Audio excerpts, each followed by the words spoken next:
Field marshal Syed Asim Munir साहब, आप यकीन करें कि अल्लाह का इनाम है पाकिस्तान के लिए। और इस जंग में वो अल्लाह के ईमान पे खड़े हुए।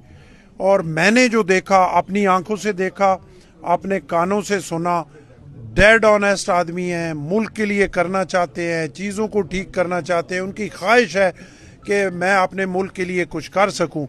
और इस जंग में जो पाकिस्तान का परचम बुलंद हुआ, सियासी क़यादत के साथ साथ फील्ड मार्शल साहब का बहुत बड़ा रोल है।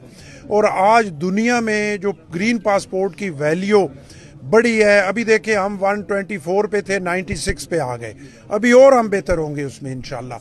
वो जो इज्जत और वकार बढ़ा है उसमें इस सारी सियासी क़यादत जनाब आसिफ अली जरदारी साहब को, जनाब मियाँ शहबाज शरीफ साहब को, जनाब बिलावल भुट्टो साहब को, मैडम मरियम नवाज साहबा को, सबको मैं मुबारकबाद पेश करता हूँ। और specially field marshal Syed Asim Munir साहब को, एयर चीफ साहब को और बैरी चीफ को मुबारकबाद पेश करता हूँ कि उनकी हिम्मत, उनकी लगन, उनके जज्बे की वजह से पाकिस्तान की इज़्ज़त और वकार में इजाफा हुआ।